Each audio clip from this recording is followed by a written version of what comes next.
The film commences with a young woman named Mel who is desperately attempting to flee from a masked individual who is trying to murder her. Abruptly, this person materializes in front of her wielding a weapon, and Mel cries out, declaring that she does not wish to die once more. This suggests that she has perished on multiple occasions previously. Without warning, the masked individual employs his weapon and ends her life. A year afterward, we observe a group of companions journeying together to the identical city where Mel vanished, intending to search for her. Their names are Clover and her former partner.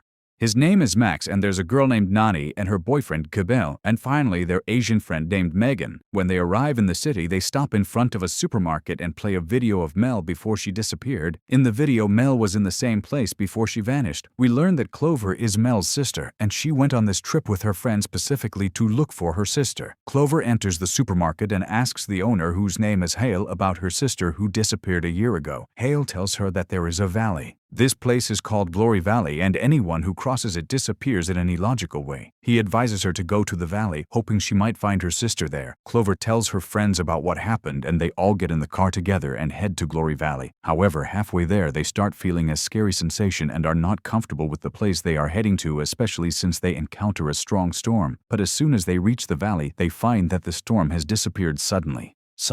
Naturally, they are all surprised by what happened and can't find an explanation. When they get out of the car, they find a hotel in front of them, so they enter it and find the hotel completely empty. Nan notices that there is an hourglass in the hotel that looks strange, and she also notices a guest book where names are being written, so she decides to write their names. Meanwhile, Cable starts exploring the place and finds something very strange because he sees a large board with pictures of many missing people. Among them is a picture of Mel. When Nani flips through the book, she finds that Mel's name is written multiple times. She calls her friends over and shows them the book, and of course they are all surprised and don't understand anything. Night falls and Nani notices that the hourglass has flipped to the other side. She asks her friends if any of them touch the hourglass, but they all answer no. Suddenly, they hear a strange noise outside the hotel, so they go out to see what's happening and find that their car has moved from its spot. Despite the fact that the city is basically deserted, they all get scared and go back to hide in the hotel again, continuing to search for any phone they can use since there's no signal in the area. But when they find the phone, they discover that it has no dial tone either. At that moment, Nani hears a strange sound and follows it to its source until she enters a room in the hotel from which the sound is coming. Then the masked person appears to her and she finds that he has already taken care of Abel and then takes care of her as well. Meanwhile, Clover and Megan hears her scream, so they swiftly rush to her location and discover her lifeless. Observing the masked individual advancing towards them, they hastily scatter and each conceals themselves in a separate spot. Megan takes refuge in the closet while Max and Clover position themselves behind the door. As the masked figure draws nearer, Max seizes a chair and smashes it over him. However, the peculiar thing is that the masked individual remains completely unharmed.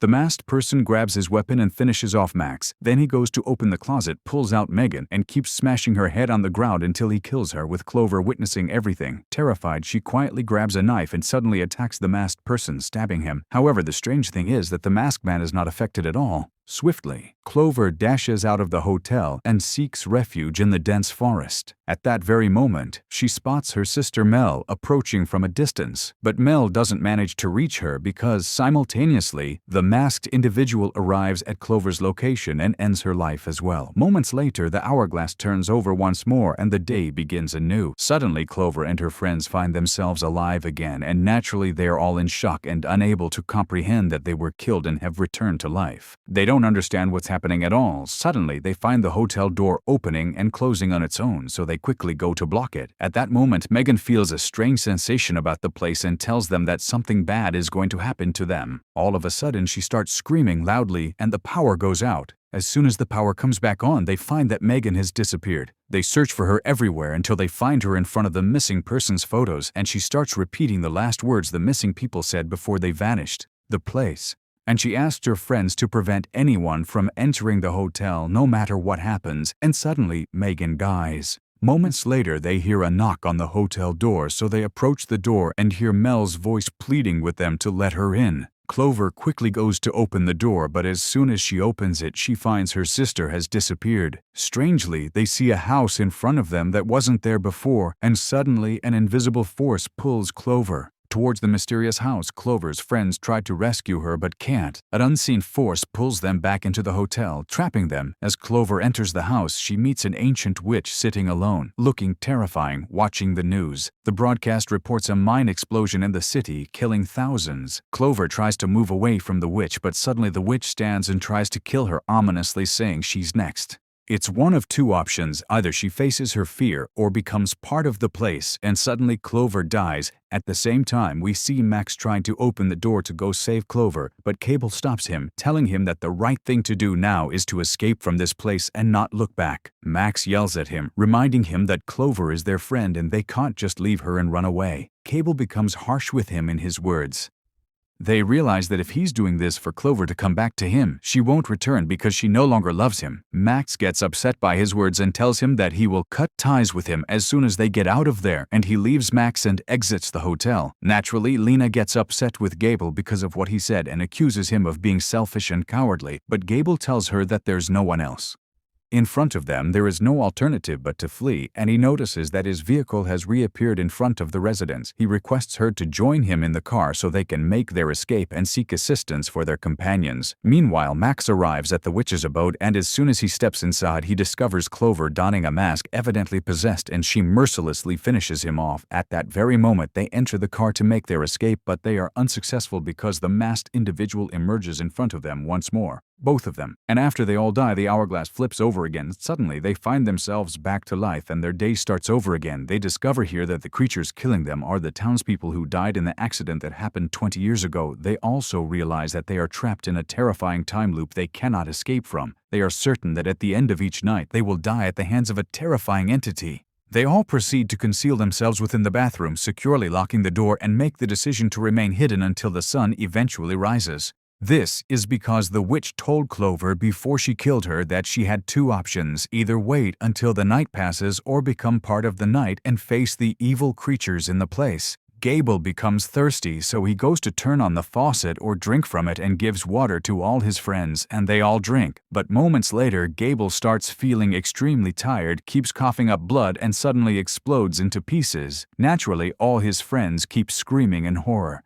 They realize that the water they drank is cursed and will kill them all. Suddenly, Lena also explodes, so the rest of the group quickly rushes out of the bathroom. At that moment, Megan feels intense pain all over her body and suddenly her legs explode. She keeps screaming and crying, asking her friends for help, but they are terrified and don't know what to do. Suddenly, Megan's stomach swells and explodes, leading to her death. Immediately after, Max also explodes and is no longer alive.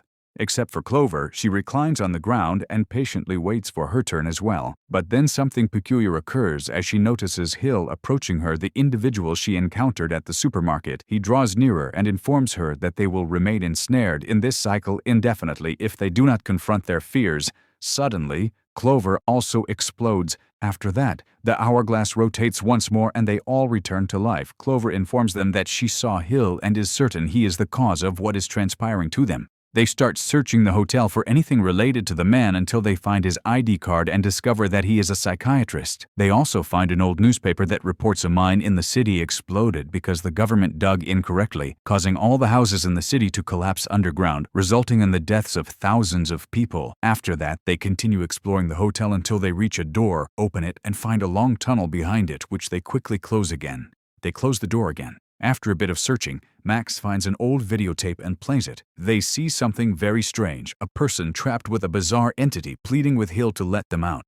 However, Hill refuses and keeps them confined with the strange entity for many days until the person begins to transform into a bizarre entity themselves. It becomes clear that Hill is conducting psychological experiments on people, and in the video, Hill mentions that all the people he experimented on were driven by their fears. They are controlled and start to suffer from muscle degeneration. Within 13 days, the person undergoing the experiment begins to succumb to reality. At that point, fear, weakness, and despair take over, and they transform into something called a Wendigo. Here, Clover and her friends realize that Hill is conducting this experiment on them to turn them into Wendigo creatures. Suddenly, the radio turns on and they hear Hill's voice. Clover communicates with him and tells him she wants to leave this place, and he says, one individual must perish, yet she adamantly refuses to sacrifice any of them and insists that she desires to meet him face to face. He consents and instructs her to traverse the forest where she will encounter him awaiting her arrival.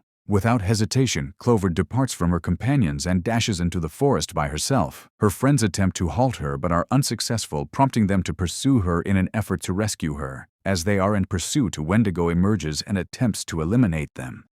But they manage to escape from it, and at that moment Megan is trying to run away and accidentally falls into an underground house where a Wendigo creature appears and grabs her and says, Max arrives just in time to save Clover from the creature's deadly grasp. In a desperate plea, Clover implores him to take both their lives, believing it necessary to reset the day and devise a fresh strategy. Max heeds her request and ends her life, subsequently ending his own. With the demise of the entire group, a new day dawns and they awaken once more in the hotel. However, this time, Megan is conspicuously absent and her whereabouts remain a mystery as they come to the realization that they are trapped in a time loop. They have been ensnared in this time loop for a total of 13 days, and all those who were present prior to them only succeeded in enduring for a mere 3 days before transforming into the Wendigo creatures. This signifies that there is no hope, and they are also on the brink of turning into Wendigos themselves. When he unlocks his phone, he discovers a video of Megan stating that she intends to pursue Hale in an attempt to halt him, and Clover adamantly refuses to succumb to the situation.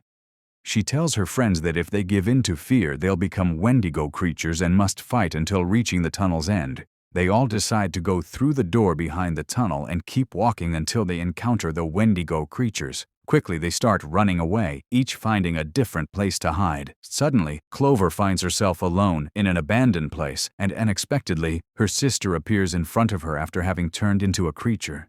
Clover is forced to kill her sister because fear has completely taken over her, making it impossible for her to return to being human. Afterward, Clover continues walking until Clover reaches Gila's lab where experiments are conducted on people and finds Megan trapped with a Wendigo creature. Clover doesn't know how to rescue her friend because she's locked in, so she searches everywhere for the keys but can't find them. She keeps moving through the place until she reaches Gila's office and finds Gila entering with a cup of coffee. Gila tells her that she is a special and very brave patient to him because she refuses to succumb to her fear like the others.